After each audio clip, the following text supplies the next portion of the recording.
Think about the last time you stepped off a long flight. You collected your bag, walked up the jet bridge, and that was it. The plane behind you was already being cleaned, restocked, and prepared for the next sector. You probably never thought about it again.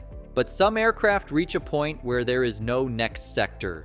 The last passengers disembark, the ground crew finishes their work, and the aircraft gets towed to a corner of the apron. No gate assignment, no crew briefing for the return leg, it just stops. Most passengers have never considered what happens next, and the journey that begins at that moment is one of the stranger industrial stories hiding behind everyday air travel. The answer is not what most people picture. Let's get into it right here on Small Things.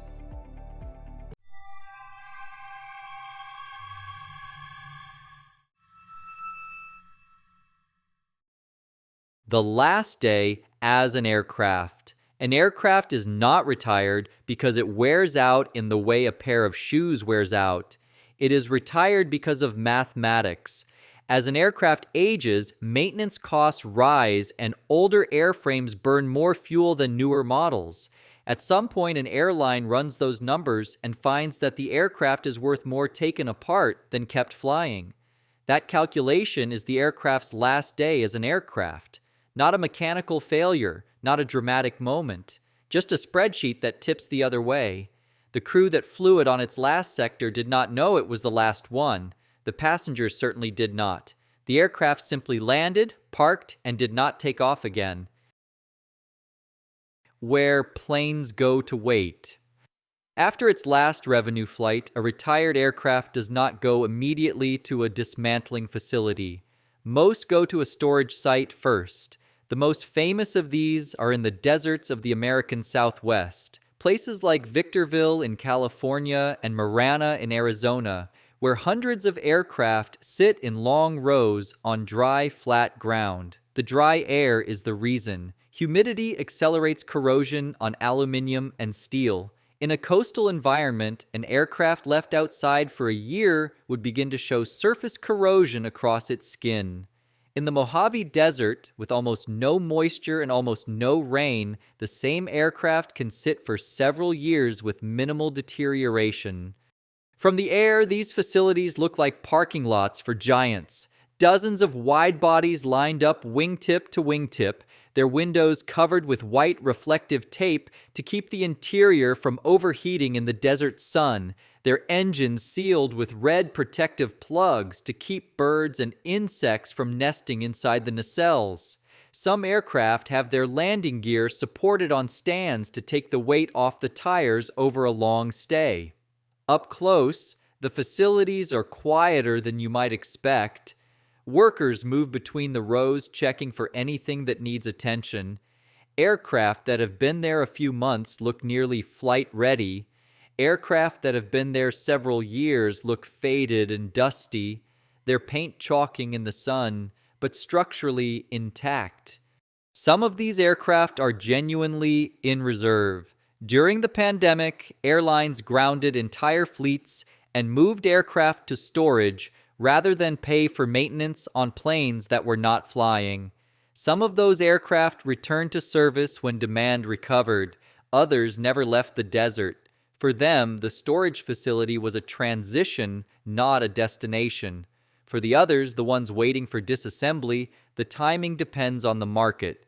A used engine in good condition is worth more when demand is high than when the market is oversupplied. The aircraft sits and waits, its components holding their value inside it until someone decides the moment is right to begin. There is also a category of aircraft that enter storage expecting to return to service and never do.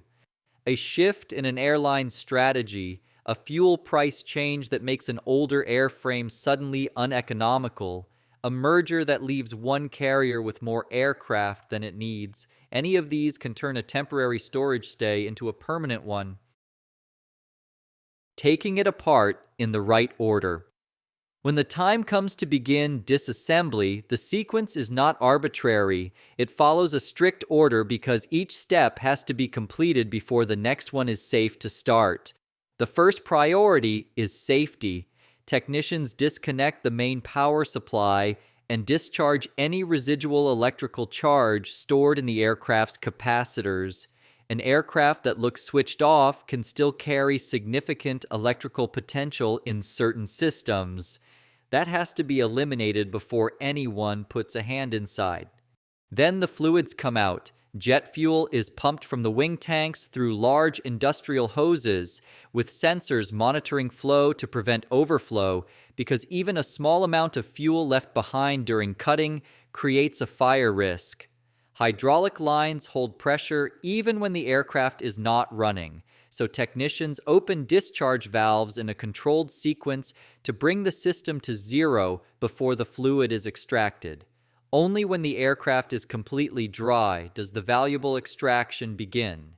The engines come off first because they are worth the most. A single large turbofan engine from a wide-body commercial aircraft can be worth several $1,000,000. Large structural bolts are loosened with specialist tools while a crane takes the engine's weight, so nothing shifts or drops as the final connections are released.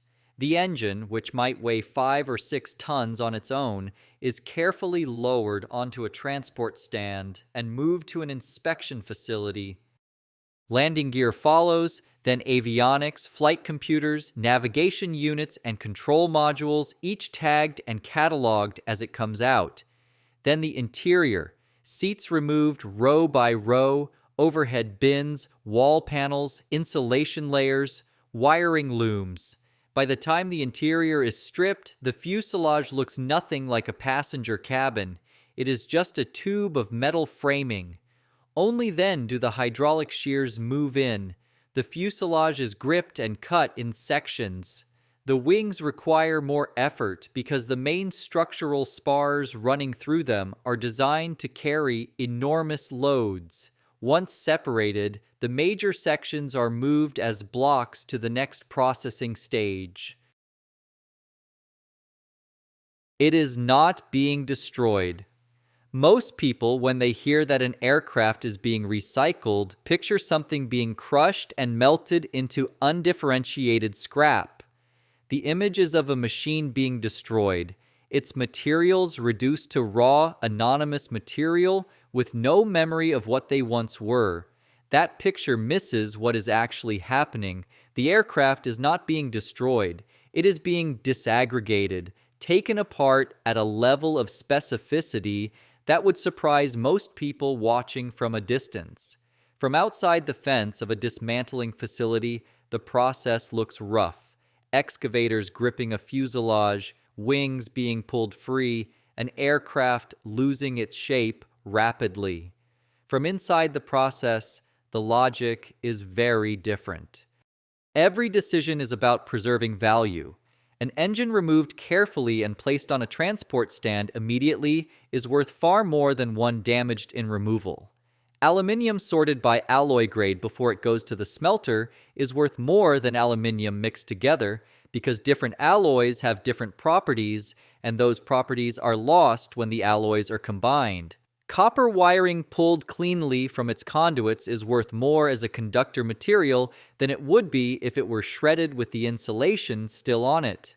What looks like demolition is, from the inside, a recovery operation with a very precise idea of what everything is worth and where it should go next. Titanium fasteners are collected separately from aluminum panels. Composite materials are handled differently from metals. The level of sorting would surprise anyone who assumed the whole aircraft simply goes into a furnace. Where the pieces go. An engine removed from a retired aircraft might spend several months being inspected and overhauled before it takes its next flight in a completely different aircraft operated by a different airline on a different continent. The seats might be refurbished and installed in a regional carrier that serves smaller airports. The aluminum panels, once sorted and smelted, might become structural components in a new aircraft, or body panels in a car, or construction materials in a building. Around 450 commercial aircraft are retired every year, and roughly 85% of the material in each one can be recovered and reused. That stream of material flows continuously into the manufacturing economy. The aluminium from a retired 747 is too old to be economical as a flying machine, but as raw material, it is the same metal it always was, with the same properties, available for any application that needs it. The scale of what is involved in a single wide-body aircraft is difficult to picture. A Boeing 747 contains around 147,000 kilograms of high-grade aluminium, 6 million parts in total, millions of meters of wiring, and structural components made from steel, titanium, and composite materials. None of that disappears when the aircraft retires. It redirects. Some of it genuinely does find its way back into the aerospace industry. Recycled aluminium that meets the required specifications can be used in new aircraft production. The material that once held passengers at 35,000 feet might decades later be doing exactly the same thing again in a different aircraft. Still in use, think about the gate where that aircraft parked for the last time. The next day, a different aircraft used the same gate, and the day after, and for every day since.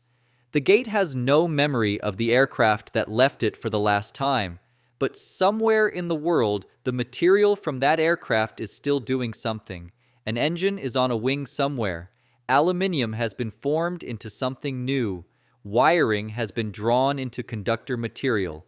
Titanium has found another use. None of it disappeared. It changed form. An airplane's final landing is the moment it stops being one thing. What happens after that is not an ending. It is the start of everything the aircraft becomes next. If this changed the way you think about the next aircraft you board, let us know in the comments what you want us to explore next.